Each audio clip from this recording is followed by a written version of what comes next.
Para nossa alegria, quem retorna à nossa casa hoje é o nosso companheiro Mariano. E o tema que ele vai refletir conosco é mãos limpas.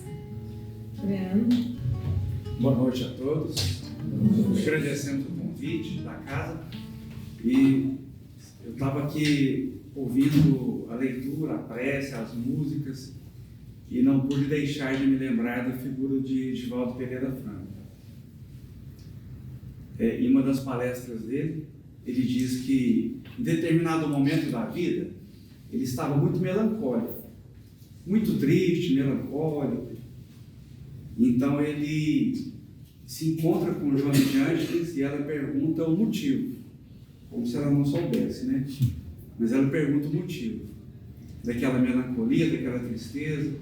Aí ele fala que não estava bem e pediu para ela uma mensagem, mas uma mensagem que fosse específica para ele. E a Joana disse assim: mas todas as que eu passei foram específicas para você. Você que resolveu repartir com as pessoas, compartilhar com as pessoas. Então, quando alguém escolhe uma lição favorita, uma música favorita, ou uma palestra favorita, ou quando se prepara para fazer uma palestra, na verdade, está falando, está cantando, está lendo para ele próprio. Allan Kardec diz que todo médium, quando ele recebe uma mensagem, a mensagem é endereçada a ele. E quase sempre quando a gente pega uma leitura, alguma leitura edificante em casa, ou ouve na casa espírita, quase sempre a gente se lembra de alguém que tinha que estar ali para ouvir. E a mensagem é para nós. Então, a palestra, hoje, já fiz ela em outras casas, e cada casa ficou de um jeito, é para mim. E vou me atrever a compartilhar essas reflexões que são para mim com vocês. Eu vou falar de um jovem de 30 anos de idade. Eu lembro quando eu era adolescente, 30 anos era velho, né? Alguém falava para mim assim: nossa, eu estou com namorada, eu tinha 15 anos, um amigo falou assim: eu estou com namorada e ela tem 25 anos. Eu falei: nossa, você vai namorar com uma velha? Então 30 anos era para nós. Hoje é jovem. Era um jovem de 30 anos de idade, um jovem bonito, bem sucedido, muito inteligente, um atleta, admirado pelas pessoas, pelos amigos, pelos familiares, pela sociedade, com um futuro promissor. Esse jovem admirava a presença de Deus em sua vida. E agradecia sempre pela presença de Deus em sua vida, porque para ele Deus era aquela figura que colocava em seu caminho, em sua estrada, em sua vida, mananciais infinitos de bênçãos. Aquele jovem estava noivo, havia encontrado a flor da sua vida, a mulher ideal, a mulher com quem ele nem chegara a sonhar, mas era a mulher ideal. Tudo transcorria às mil maravilhas. Só que aquele jovem não sabia de uma coisa. Aquele jovem que sonhava com que, ao atingir o poder que ele almejava, as pessoas fossem servir a ele. Aquele jovem não sabia de uma coisa. Ele não sabia que os planos de Deus para ele eram muito maiores. Como é que pode alguém que é admirado, que é inteligente, que já tem um excelente salário, está noivo, é saudável, é um atleta, é bonito, é jovem, como é que pode esta pessoa ter um futuro mais promissor do que aquele que a sociedade enxergava nele? E assim é Deus quando olha para nós. Estava ouvindo a penúltima música aqui que foi cantada. Quando Deus que cuida de nós olha para nós, Ele sabe que nós viemos para ser maiores, melhores do que nós imaginamos que nós somos. A gente acha que veio para ser pouca coisa, né? Nós viemos para ser muito mais. E aquele jovem veio para ser muito mais. Aquele jovem, ele ainda não conhecera Jesus. Acho que alguns já devem estar sabendo de quem eu estou falando. O nome dele era Saulo, ele era da cidade de Tarso. O pai dele era um tecelão, era alguém que vencera na vida, que conquistara o respeito dos poderosos, era um homem rico, e ele era alguém que Saulo de Tarso, era alguém que se preparava para ser um dos mandatários políticos e religiosos, que religião e política se misturavam naquela época. Muito inteligente. As pessoas colocavam esperanças em cima dele, porque Roma havia invadido Jerusalém, havia tomado conta dos judeus, e aquele jovem era uma das esperanças para que em algum dia Jerusalém se libertasse do jugo romano. E Saulo de Tarso conhecer essa moça, se apaixonaram por ela, e o que ele queria era atender aos desejos mais profundos da sua noiva. O nome dela, Abigail. Abigail havia se separado do irmão, mais ou menos 1 ano e meio, quase 2 anos atrás. E o sonho dela, o sonho da vida dela, além de se casar com o homem da sua vida, que ela amava ou amava profundamente, o sonho dela era encontrar o irmão. E ele prometeu para ela que um dia encontraria o irmão dela. E cumpriu a promessa. E encontrou o irmão. Só que com um nome diferente. E com um nome diferente. E aquele jovem que viera com um planejamento reencarnatório para ser alguém grande, se tornara aos olhos divinos alguém pequeno. Aos olhos da sociedade alguém grande, mas aos olhos divinos alguém pequeno. Porque o orgulho de se sentir melhor e maior do que os outros o dominara completamente. Olha, alguém que reencarnou preparado para levar o evangelho de Jesus para outros povos. Às vezes a gente pensa que Saulo de Tarso foi convidado às portas de Damasco. O convite foi feito antes da encarnação. O convite para nós, antes de nós reencarnarmos, é feito quando nós conversamos com amigos, com orientadores, para que nós possamos ser melhores, resgatando débitos e crescendo espiritualmente. Então, se para nós, pobres seres mortais, é desse jeito, imagina para Saulo, que seria Paulo. O convite que foi feito para ele, Emmanuel, lá na introdução do livro Paulo e Estevão, vai dizer assim: a verdade é que o tecelão amigo, que Paulo de Tarso, trazia o seu ministério divino. Ele já reencarnara para ser Paulo de Tarso, mas a gente faz uma confusão na encarnação, né? Depois que reencarna aqui, a gente leva muito a sério o nome que está naquela identidade nossa, leva muito a sério o cargo, a função que a gente ocupa temporariamente, a gente leva muito a sério e briga por causa disso, e fica inimigo por causa disso. E a gente leva muito a sério e aumenta ainda mais a distância nossa com relação ao amor que a gente veio para executar. Isso aconteceu com ele. Ele veio, tecelão divino, ele veio para ser Paulo de Tarso. Mas foi tanta confusão que ele fez. E um dia, depois de várias histórias, um dia ele entrega para Abigail, para sua noiva, o irmão, sem saber que era o irmão que ele estava entregando. Ele conheceu um pregador, e esse pregador falava de um carpinteiro, e esse carpinteiro era o Salvador. Ele se revoltou com aquilo, se sentiu humilhado por esse pregador, planeja, comanda, orquestra e assassina esse pregador, chamado Estevão. Quando Estevão está ali desencarnando, e ele traz Abigail para mostrar a vitória dele. Eu vou te mostrar a minha vitória. Você, minha noiva, tem que assistir a minha vitória, porque eu estou destruindo alguém que vai contra a lei, que eu defendo, a lei de Moisés. E ele leva Abigail. O choque de Abigail, quando ela não vê Estevão no chão, ela vê o Gesiel. Saulo, mas esse é o Gesiel, meu irmão. Naquela hora a cabeça dele roda, e aí a relação dele com Deus começa a mudar. Como é que a nossa relação com Deus muda? Constantemente, né? A relação dele com Deus começa a mudar.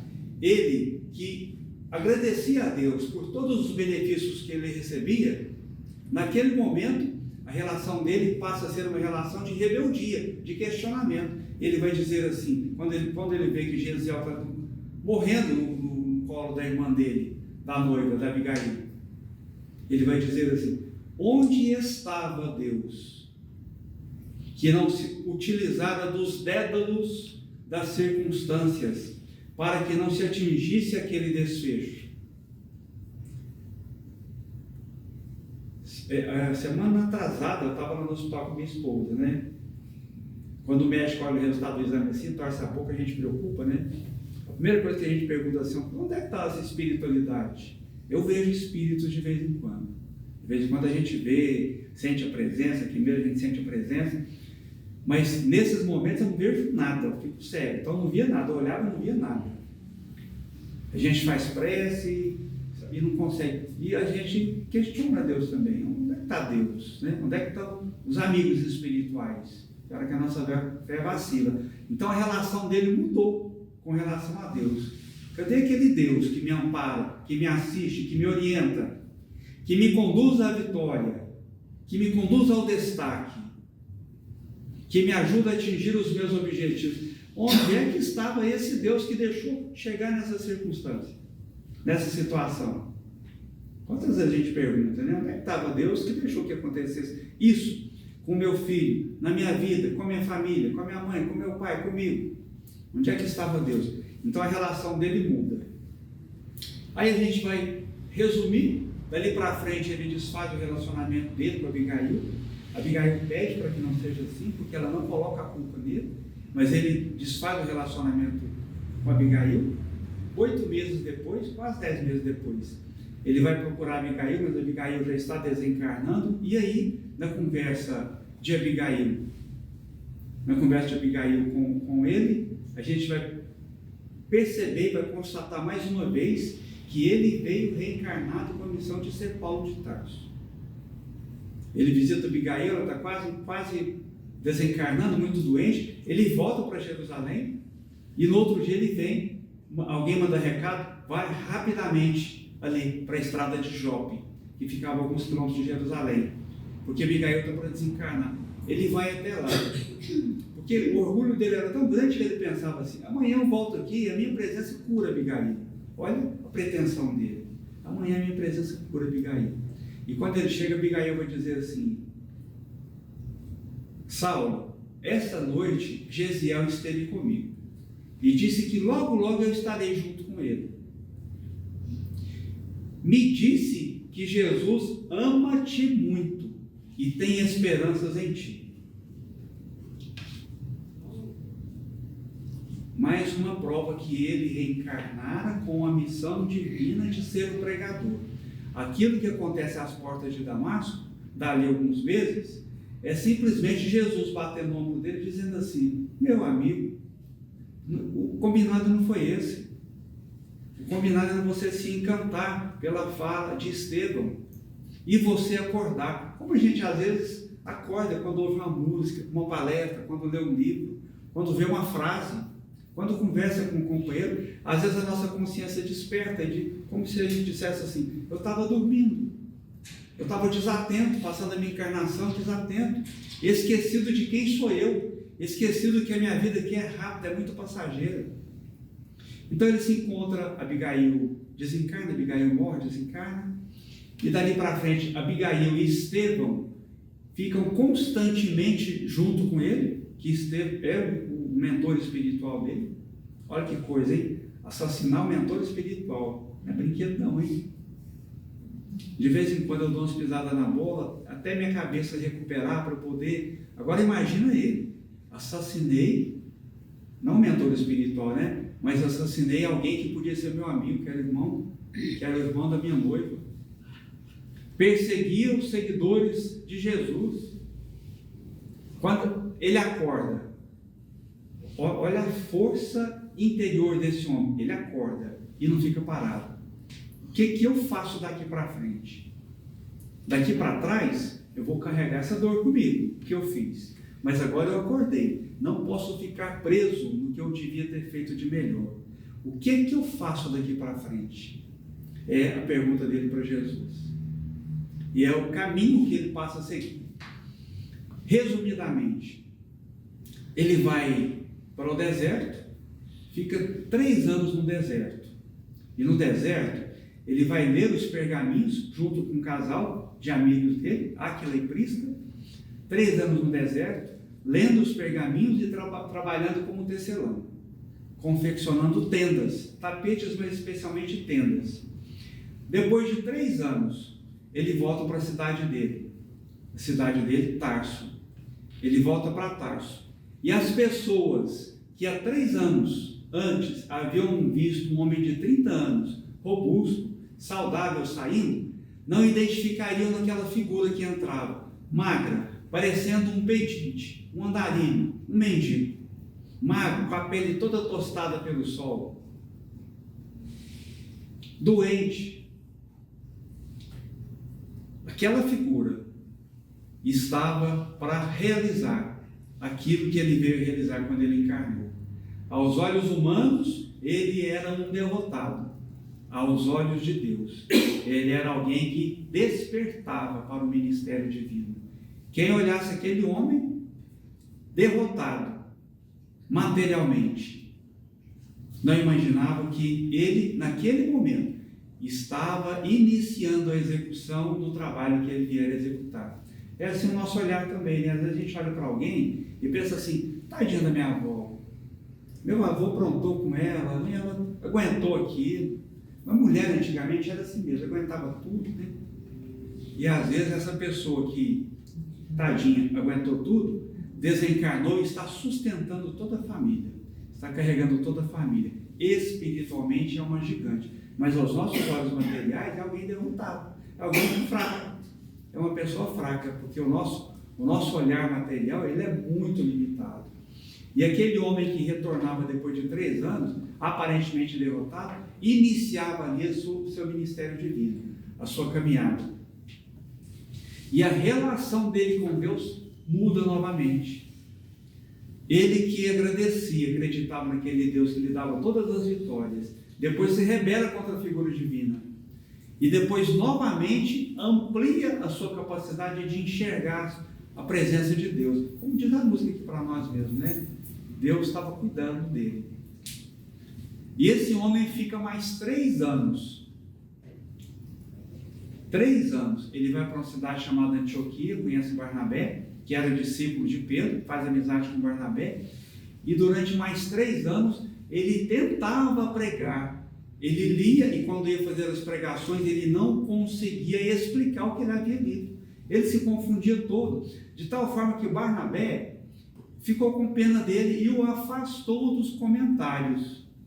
Ele mesmo se sentiu constrangido. Ele lia e não entendia o que lia. Ele não tinha didática para transmitir. Olha que coisa. Alguém que reencarnou para levar o Evangelho. É uma coisa séria, né? Reencarnou para levar o Evangelho de Jesus para todos os povos. Todos os outros povos que não fossem os judeus. Porque se o Evangelho ficasse ali, ele teria morrido, sufocado pelos preconceitos dos judeus. Então ele veio, ele reencarnou para levar. Depois de 3 anos no deserto, mais 3 anos, ele não conseguia pregar o Evangelho. Aí eu me lembro da frase do irmão Jacó no livro Voltei, quando ele está desencarnando.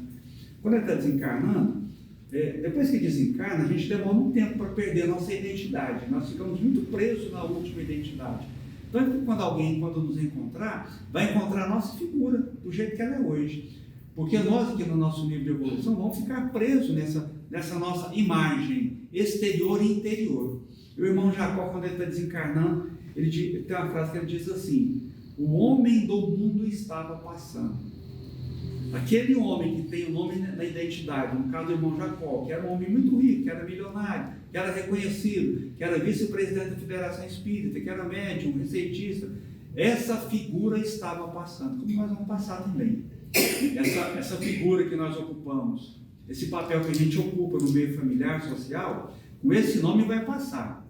O amor, o trabalho, a caridade, que é a nossa coraça, vai ficar.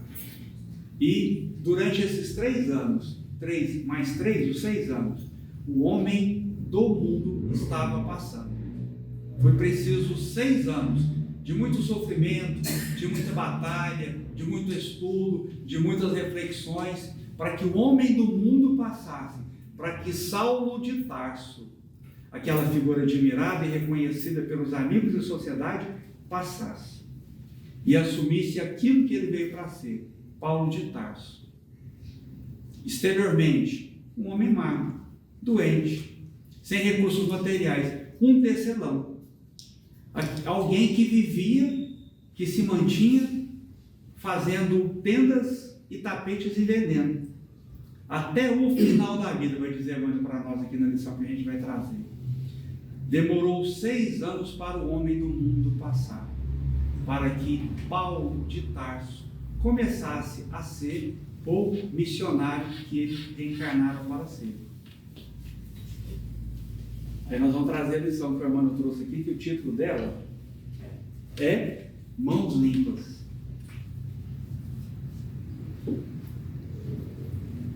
Lá no Atos dos Apóstolos, escrito por Lucas, e Deus, pelas mãos de Paulo, fazia maravilhas extraordinárias. Olha que coisa, Deus não fazia maravilhas extraordinárias. E Deus, pelas mãos de Paulo, fazia maravilhas extraordinárias. Tem Atos dos Apóstolos, capítulo 19, versículo 11.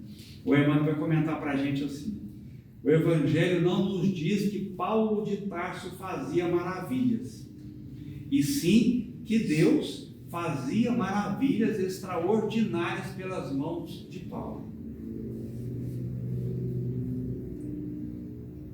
O silêncio é só para a gente pensar um pouquinho.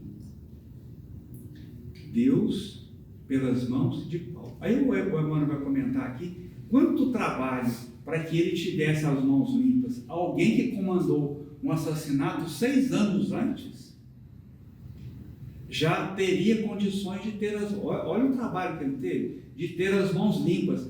Quando fala Deus, a gente sabe que é a espiritualidade superior que vai atuar através da mediunidade de Paulo de Tarso. Depois de 6 anos, o homem do mundo passou, ele acordou para o trabalho dele. E é bacana a gente perceber isso, né? O Emmanuel, no livro Emmanuel, tem uma lição que ele vai dizer no finalzinho dele assim: a reencarnação é uma bênção, quase um perdão de Deus. Quase um perdão de Deus. A nossa reencarnação é uma bênção, quase um perdão de Deus. E se a gente olhar para trás, se nós formos analisar o nosso passado evolutivo, será que os nossos débitos não são tão grandes ou maiores do que o de Paulo de Tarso? Por isso que de vez em quando alguma melancolia, alguma tristeza nos visita, a gente não sabe de onde ela vem. Será que é porque a gente não traz alguma dor no coração do que faltou ser feito, do que podia ter sido feito melhor ou diferente? E a gente acorda com essa melancolia, com essa tristeza que vem não sei de onde e nos visita. E nos visita, é alguma coisa que nos visita. E às vezes a gente pergunta assim, muitas pessoas perguntam assim: qual o seu propósito de vida?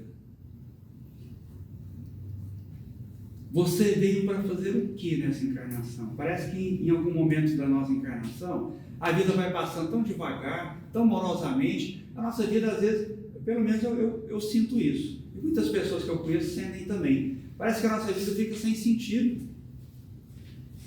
Ela perde um pouco de sentido.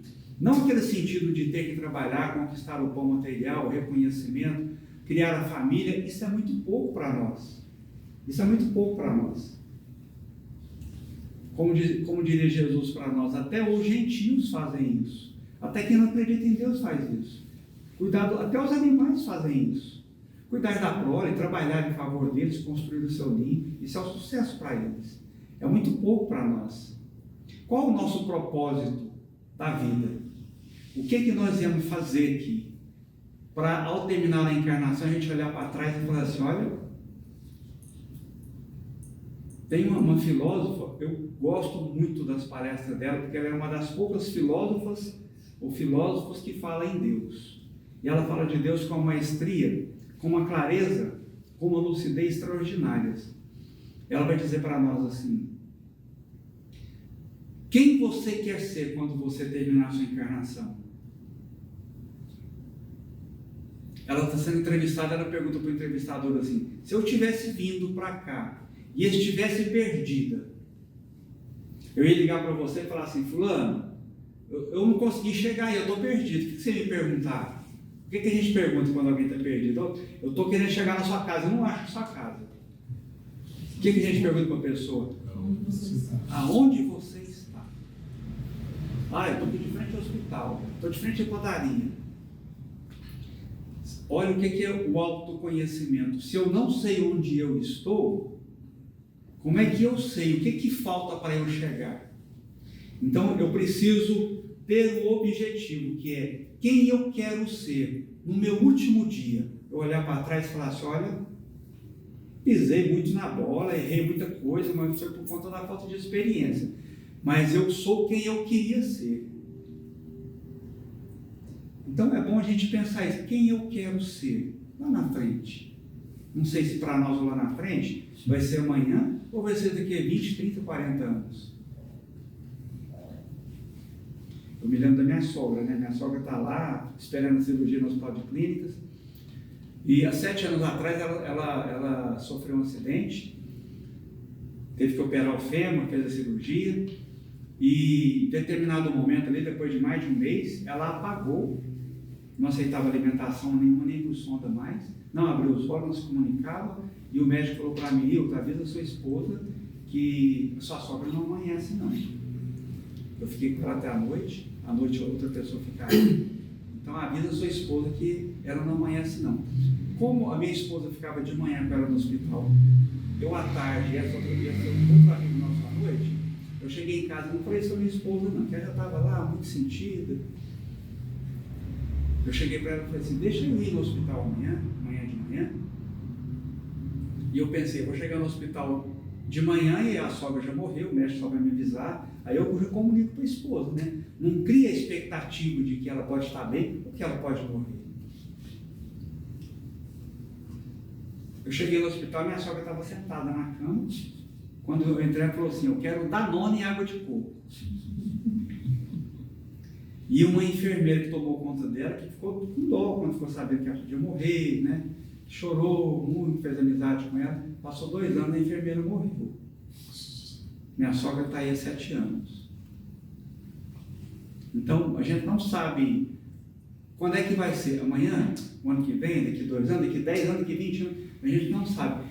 Mas é um desafio para nós olhar para quem eu quero ser. Lá no final. Quem eu quero ser interiormente, não exteriormente, porque exteriormente eu vou deixar tudo. As conquistas exteriores minhas, às vezes vai até virar briga em família, né? Mas as conquistas que eu consegui materiais, elas são passageiras, elas vão ficar, elas vão ser transferidas de mãos. É engraçado que às vezes a gente quer fazer uma poupança e deixar para os filhos, né? E deixar para as pessoas, e depois vai embora, assim, como as pessoas não trabalharam para construir aquilo, não vão valorizar, não. E como a gente tem notícia de espíritos que estão lá, junto com o advogado, lá, os filhos brigando, o espírito está lá junto. Faz parte lá da confusão também, ele está lá. Papai e mamãe já devem estar lá, não está? Não, papai e mamãe estão lá junto com o advogado, está lá no meio da encrenca. Desencarnou e está lá. Então, quem eu quero ser lá no final? Quem eu quero ser? Quem eu sou hoje? O que falta para eu chegar lá? Mais paciência? Mais caridade? Mais fraternidade? Mais amor? A gente sempre diz assim: olha, cuidado com o que você vai pedir para Deus. Cuidado. Tem um amigo meu no Cárita, é um centro espírita que a gente frequenta, ele diz que depois que eu falei isso, nunca mais ele pediu paciência. Cuidado, porque quando a gente pede paciência, o que Deus manda para nós? Pessoas que são verdadeiros testes para que a gente possa desenvolver a paciência. Aí eu pedi muito para Deus serenidade, porque sempre que tem alguém com enfermidade em casa, meu Deus, me dá serenidade, porque me falta serenidade para lidar com essas questões. O que Deus fez? Adoeceu todo mundo. Toma problema. Então deixa eu adoecer o povo da sua volta aí. Porque como é que eu vou desenvolver aquela qualidade? Diante dos desafios. Só que me ocorreu uma coisa: Deus não manda só os desafios, Ele manda instrumentos para que a gente possa crescer com os desafios. Então, antes de aparecer o desafio, a gente ouve uma palestra que nos marca muito, lê uma lição de um livro que nos marca profundamente. Parece que a gente já ou faz palestras que falem sobre isso. A espiritualidade, né? Deus, através da espiritualidade, vai nos preparando para que a gente possa crescer com esses desafios. Eu vou colocar o desafio aí, mas antes eu vou colocar os instrumentos necessários, o equipamento necessário para que você possa crescer com esses desafios. E é assim. Então, quando as dificuldades aparecem, é porque nós já estamos preparados para aproveitá-las. Ou é porque a gente brigou com Deus, não ouviu Ele quando precisava ouvir, no caso de Saulo de Tarso, porque Deus conversa conosco no silêncio da nossa consciência. Se a gente aprender a fazer bastante silêncio, o irmão Jacó, quando voltei vai falar: Senhor, por que não fazemos bastante silêncio dentro de nós, enquanto estamos nos atritos do mundo? A gente não faz silêncio, né? A gente ouve e já quer falar, não deixa Deus conversar conosco no silêncio da nossa alma. Então é isso. Mas qual é o propósito da nossa existência? Eu tenho que olhar quem eu quero ser, quem eu sou, o que falta para chegar lá e começar a trabalhar. É bem lento o nosso trabalho, é bem lento. Se a gente for prestando atenção, a gente vai saber: opa, saí do caminho, estou perdendo a paciência fácil, estou perdendo a serenidade fácil, não estou aproveitando a oportunidade para fazer caridade para as pessoas. Desse jeito eu não vou chegar lá para ser essa pessoa que eu quero ser. Qual é o nosso propósito?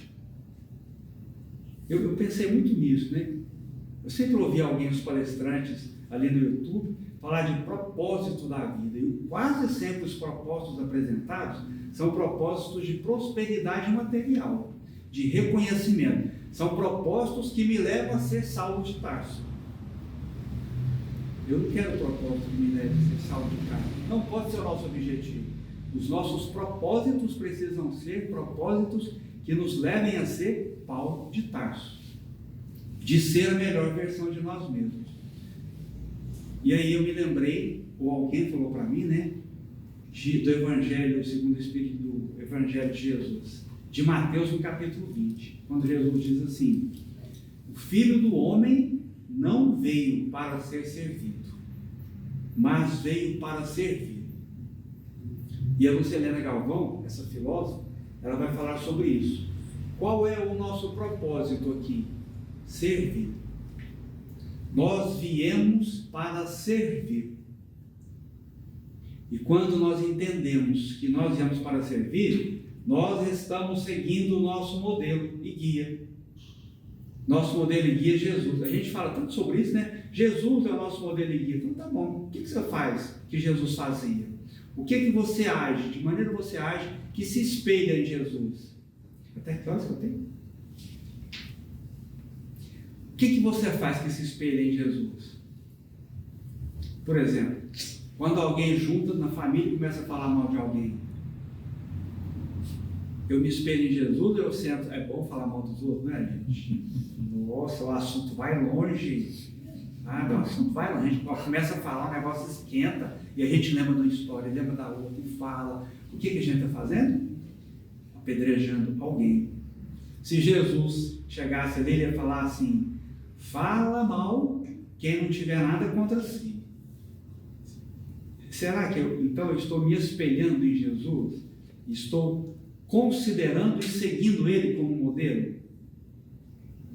E Jesus como nosso modelo? Ele não veio para ser servido. Jesus não veio para ser servido. O que o Saulo pensava? Eu vim para alcançar o destaque e ter muita gente me servindo. Vai servir a mim, vai servir a minha noiva, ao meu pai, ao meu cunhado, que daqui a pouco eu acho meu cunhado. Então eu vou chegar nessa posição. Quanto mais alto eu estiver, mais servidores eu terei à minha disposição. O que Deus fez com ele? Tirou ele dessa situação de senhor e colocou ele na situação de servidor. O Emmanuel vai falar na introdução que Paulo de Tarso atravessou um abismo que o separava de Jesus. Como é que ele atravessou esse abismo? Servindo. Ele atravessou esse abismo servindo em nome de Jesus. E às vezes a gente pergunta assim, Deus fazia maravilhas extraordinárias pela mão de Paulo. O que ele fazia? Ele curava as pessoas. Ele curava, a pessoa levantava, começava a andar, quem não enxergava tinha visão restituída. Ele fazia maravilhas extraordinárias, as pessoas se maravilhavam com a vida, com o que ele fazia. E nós? Será que Deus pode fazer maravilhas extraordinárias por nós? Será, gente? Eu fiquei pensando assim, se a gente pudesse... Pensa se vocês gastam na Mega Sena, da virada, 100 e poucos milhões. Sozinho.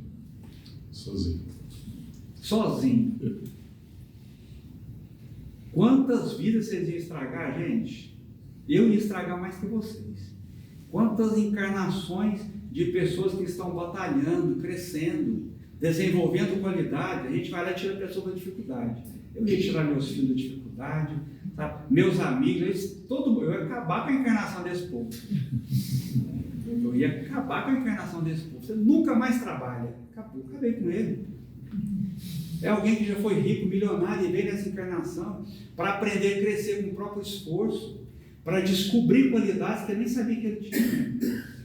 Fé, para aprender a enxergar a dor do outro, porque ele está lá na dor, ele aprendeu. Eu vou lá e acabo com a encarnação da pessoa. Se eu pudesse curar, fiquei pensando, se eu pudesse chegar no hospital e curar. A minha sogra ficou lá na UAI, né? Lá na UAI Tibério. Quem chega na portaria da UAI é um choque de realidade que a gente tem. É chocante. Quem tem mediunidade ostensiva tem que fazer uma preparação para poder ir para lá, porque senão a gente começa a captar aquelas energias, é uma antena, e sai de lá pior do que quando chegou. Então a gente faz isso. Mentaliza que tem uma bolha de luz em nossa volta, faz a nossa prece, mentaliza mesmo. A gente consegue entrar lá. A gente vai lá e entra. Depois que eu entrei lá na UAI, minha sogra estava lá, eu entrei na UAI, olha, eu tiro o chapéu para o atendimento daquelas pessoas, aqueles profissionais que trabalham com amor ali dentro. Eu fiquei bobo de ver aquilo. Eu fiquei bobo de ver como é que as pessoas trabalham com amor. E eu olhava aquele tanto de doente no corredor, porque ela não conseguiu no quarto, né?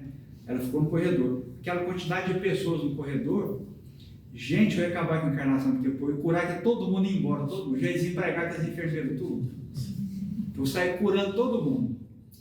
Nós não estamos preparados nem para isso, nem para curar as pessoas, a gente está preparado ainda, porque nós não trazemos as qualidades que Paulo de Tarso traz. Mas outra pergunta que eu estava esquecendo de fazer aqui, mas aí a gente passou lá na UAI, né? E outra pergunta que a gente precisa trazer aqui. Emmanuel vai dizer que Deus, através das mãos de Paulo, realizava maravilhas extraordinárias. Como é que é essa ação de Deus ou da espiritualidade? Vocês já se perguntaram sobre isso? Quando o médium vai dar um passe em alguém, e depois do passe a pessoa fala assim, nossa, depois que você deu o passe aqui, eu fiquei bem demais da conta. Será que é um espírito, é uma força externa, é Deus que age, que traz uma energia, passa pelo médium e vai para a pessoa? Ou será que é uma força que nasce do médium, que nasce do Paulo e é transferida em forma de cura para a pessoa? É uma força externa ou é uma força interna?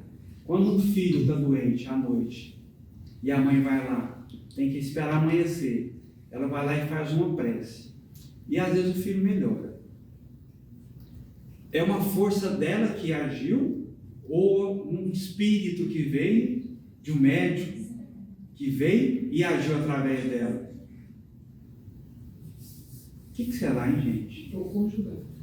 Ou conjugar.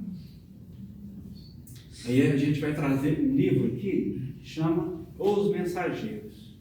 Lá no capítulo 24, 25 e 26. Mas especialmente no 25. Nesse capítulo, tem dois aprendizados para nós, para a gente entender como é que Deus fazia maravilhas extraordinárias pelas mãos de Paulo.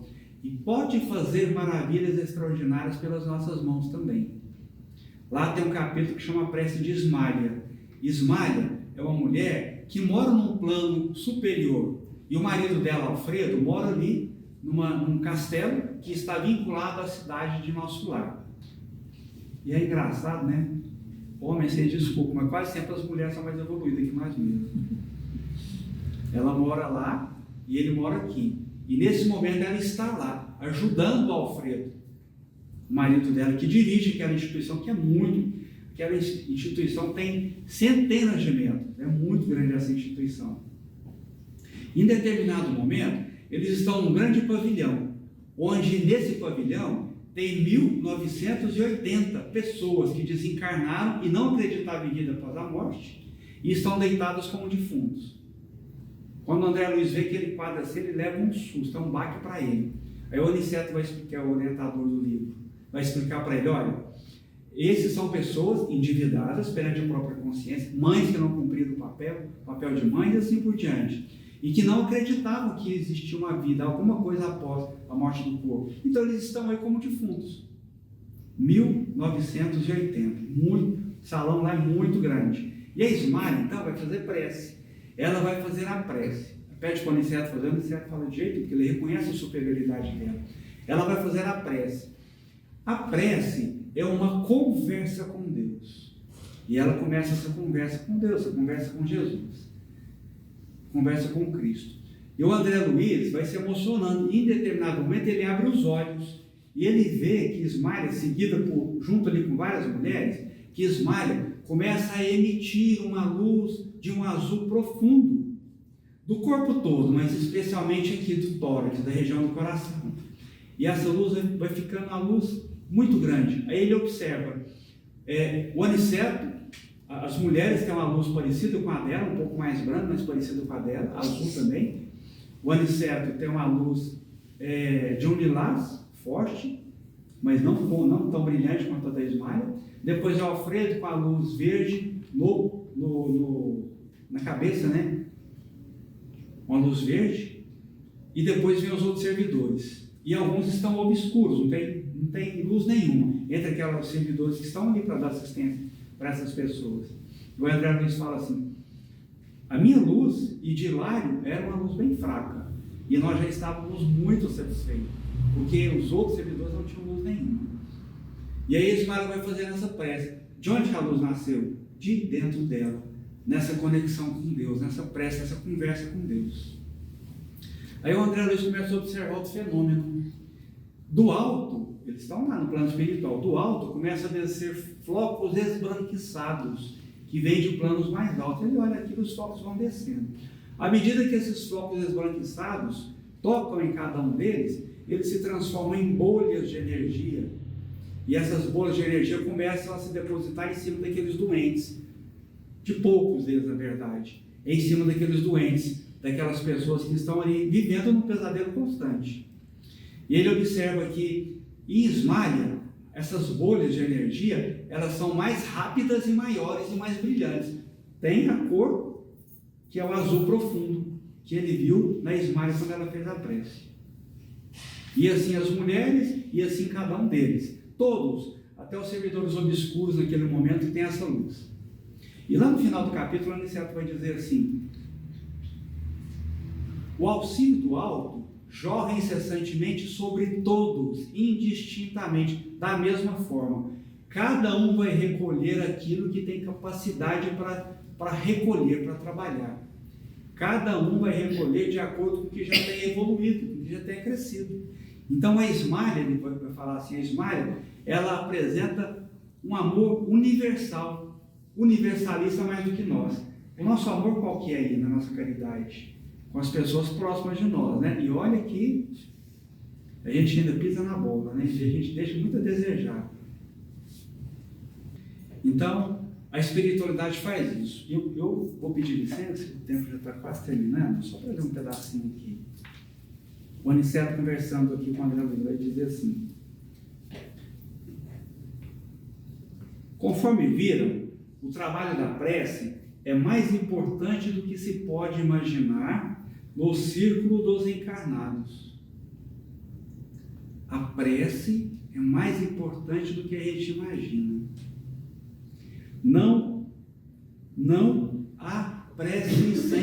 resposta.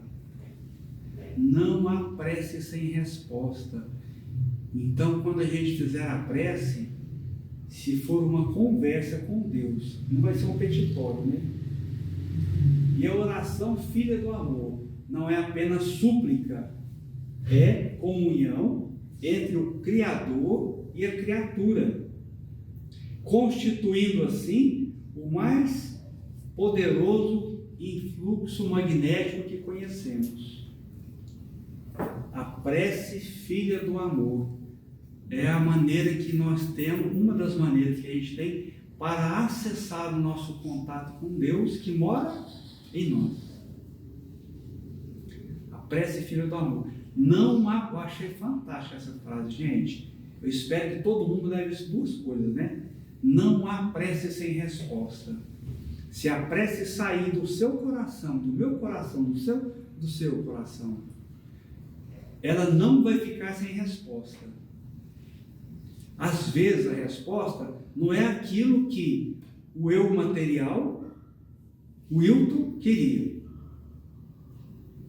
Mas ela vai ter uma resposta. Ela vai sofrer uma apreciação. É uma conversa, ela vai chegar em algum lugar com pessoas habilitadas para analisar. E vai ser feito o melhor. Eu fiquei pensando em Saulo de Tarso. Se ele tivesse feito uma prece, qual que seria o melhor? O melhor seria ele obter sucesso, se casar, constituir a família, e o evangelho morreria, ou teria que arrumar alguém, um plano B, para que o evangelho não morresse ali. As preces que ele fazia, as conversas dele com Deus, era conversa que não atingia planos, não era nascido do coração. Paulo de Tarso, as preces eram filhas do amor. Nenhuma ficava sem resposta. Nenhuma prece que vocês fizerem vai ficar sem resposta. Nenhuma. Ela vai ser analisada em algum lugar. Alguém vai lá. Um dia a gente vai vir aqui para falar da prece, né? O que significa a prece para nós? Que a gente faz uma confusão, né? A gente acha que prece é igual Santo Espírita, né? Muita gente se decepciona com o centro, porque a gente vem no centro, os problemas não desaparecem. Você vem no centro, pega dengue. Eu lembro que eu fui fazer uma palestra numa casa espírita, não vou falar o centro não. Eu achei que eu estava com obsessão forte, porque eu cheguei lá, eu estava tão mal, eu já estava com dengue e não sabia. E no outro dia eu fiquei pensando, gente, eu estava lá fazendo palestra e não fui com dengue ainda. Religião não é para isso, né? E o outro dia a gente vai falar sobre isso aqui. Então que a gente fica com essas duas ideias aqui na nossa cabeça. Que o propósito é servir. Cada um de nós veio para servir. Esse relógio aqui não está batendo com aquele lá. Cada um de nós veio para servir. A gente vai lembrar de Fabiano de Cristo. Fabiano de Cristo foi um dos grandes espíritos que reencarnou no Brasil. Ele era tão grande, mas tão grande, que ele era um porteiro no convento no Rio de Janeiro. E ele tinha uma ferida na perna. E a perna dele estava apodrecendo. E ele já não conseguia trabalhar mais. Ele era um porteiro. Ele só abria e fechava o portão. Só isso que ele fazia. Um espírito grande que veio só para abrir e fechar portões. E ele era tão grande que a perna dele estava podre. Era insuportável.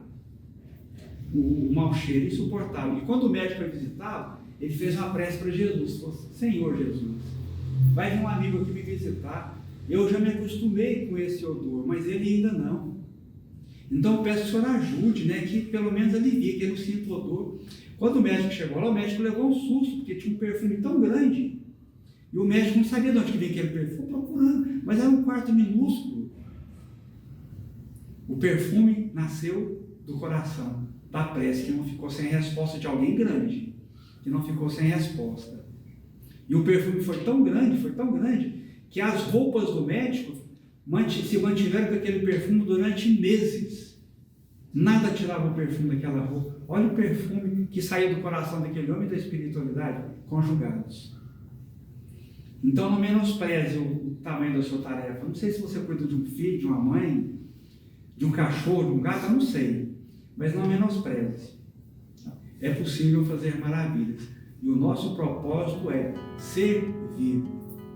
Se alguém te convidar para servir, vá de coração. Esse é o nosso propósito. A gente agradece pelo convite, pelo carinho.